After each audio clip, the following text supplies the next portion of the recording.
Katy Perry is set to return to the music scene this year, and what a better way to mark her comeback with a brand new fragrance. Here is my review of Katy Perry's 7th fragrance, Mad Potion. So as I said, Katy Perry is no stranger to the fragrance world. This is her 7th fragrance with Coty Fragrances, and it is the new pillar fragrance called Mad Potion. As it's a pillar fragrance, I'm pretty sure there's going to be a few flankers to follow. The fragrance is set to be out in fall 2015, but I already got my hands on it as it's somehow been released here in the UK. So let's start off this fragrance review looking at the ad campaign for this fragrance. It's a really cool ad campaign, I think. Katy Perry's obviously sporting the coloured wigs again. She's wearing a lavender wig. Gaga's impact. I think she looks absolutely stunning. She's wearing like a magician slash ringleader outfit with a top hat. In the print ad, she's like holding the bottle with the hat, and like out of the bottle is like exploding like dice and cats and flowers and stuff. But then in the actual advert on TV, it's actually pretty cool. Like, she's doing magic tricks with her wand. She's like randomly like swinging on a moon. She looks really, really good, and it really does suit the theme of Mad Potion. So let's have a look at the fragrance packaging. I really think this packaging is a little bit tacky. The front of the box is probably my favourite, where it says Katy Perry's Mad Potion. I love the font and what they've done with the font. It's like a foil. Mad Potion is like in a glittery, like a magenta foil, and Katy Perry is in like a gold foil with like all the usual stuff at the bottom. It's an eau de parfum spray, and this is the 100ml. The one thing that I think makes this box look really tacky. I love the black of the box. I think it would have been fine if it was just plain, or if it had like magician stuff. It's just the silver foil polka dots that I think make it look really, really cheap. I'm not sure where she was going with the polka dots. It should have been like sparkles for like magic or something, but whatever. And then at the bottom of the box you've got the usual stuff like the ingredients and the barcode and blah blah blah. Here is the Mad Potion bottle. It could have been a little more adventurous in my opinion. They could have made it look more like a Mad Potion bottle. I kind of feel like this has already been done before in the form of the Britney Spears fantasy bottles.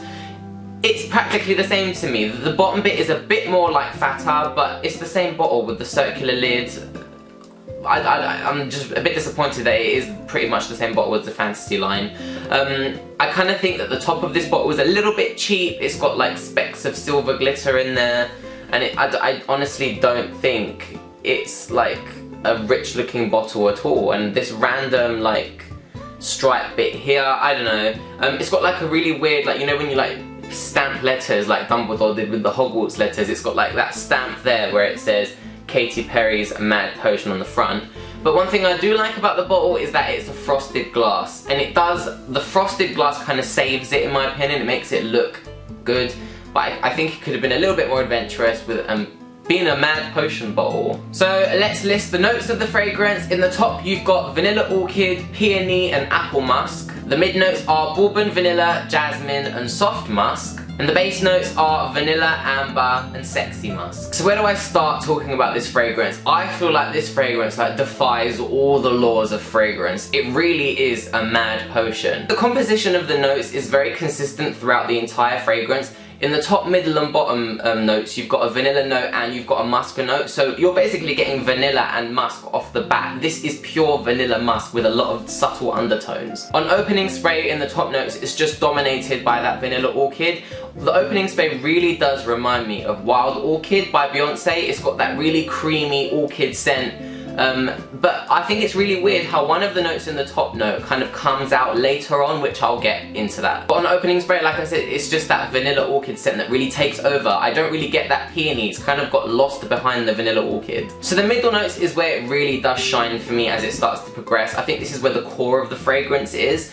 It's that bourbon vanilla. It's not like a basic vanilla note, it's bourbon vanilla, and we all know that bourbon is like that thick syrupy sauce. So to get a thick syrupy vanilla, you're really gonna smell that. It's gonna dominate throughout and make this a really sticky, sweet, gourmand fragrance. Jasmine adds that really creamy sexiness that jasmine always adds to a fragrance, and the soft musk at this stage just leaves it, that slight muskiness, that it's there, but it's not fully there until you get to the base. This is where I feel the apple musk in the top comes out. The apple musk kind of comes in late, even though it's a top note, I feel. And at this stage, it really does start to smell like a caramel apple. And I really love how it's not a crisp apple, but it's like basically an apple covered in caramel. Just that appley, caramelly, like cooked scent. But then as the dry down starts and the bottom appears, it's just that pure vanilla in the bottom that mixes with the bourbon vanilla to make this vanilla-y like explosion. And then you've got the amber that adds like a deep resonance to a fragrance, like it adds that warmth and that deepness to a fragrance. And then the sexy musk, this is where the musk shines, and it really adds that musky, vanilla-y essence to the fragrance. It becomes a really heavy vanilla-y musk at the end. So honestly, you have to love vanilla and you have to love musky fragrance to love Mad Potion. I mean, it's in the notes. There's vanilla in all 3 layers, there's musk in all 3 layers. You're gonna get a vanilla-y musky fragrance. But saying that, it is a vanilla musk fragrance, but there are subtle undertones as it starts to progress. It really is a well thought out fragrance. I love the composition and how it's consistent throughout, and I love that you get a little subtle changes as it starts to progress, like with the caramel apple and the sexy musk and the amber. But it's an all-round fragrance. I think it's going to be a popular one for Miss Katy Perry. So as I said, Mad Potion is out in the fall 2015. It was supposed to be released as a 15 and a 30ml with a Neo Natural spray, which is 75ml, and a shower gel and a body lotion. However, when I bought it from Boots here in the UK. I was randomly shopping and I found it in Boots. I searched everywhere else and Boots seems to be the only place that has it. But they had it in a 50ml and a 100ml, and it comes as an eau de parfum spray, so it is strong. This one does last all day. It's an eau de parfum. It lasts longer than most eau de parfums, and you can literally smell it like the next day even after you've sprayed it. It's that strong, so I think a little goes a long way with this one. When to wear it? Summer is a no-no. If you wear this in the summer, you're just gonna get overloaded with syrupy cakeness on you. It's like the heat is gonna make it emanate even more. It's gonna become this sugary, sticky mess, and it's probably gonna give you a headache. So honestly, I would say save it for the evenings, especially in the winter. I always say gourmand fragrance are mostly for the winter anyway. But yeah, there we go. That is the end of my Katy Perry Mad Potion fragrance review. I hope you guys enjoyed it. Personally, I wouldn't say this one is my favourite Katy Perry fragrance. I think my favourite is still her first one, Per. But yeah, let me know what you guys think of the fragrance, and if you really want to try it, let me know down in the comments. I will see you guys in my next video. Bye!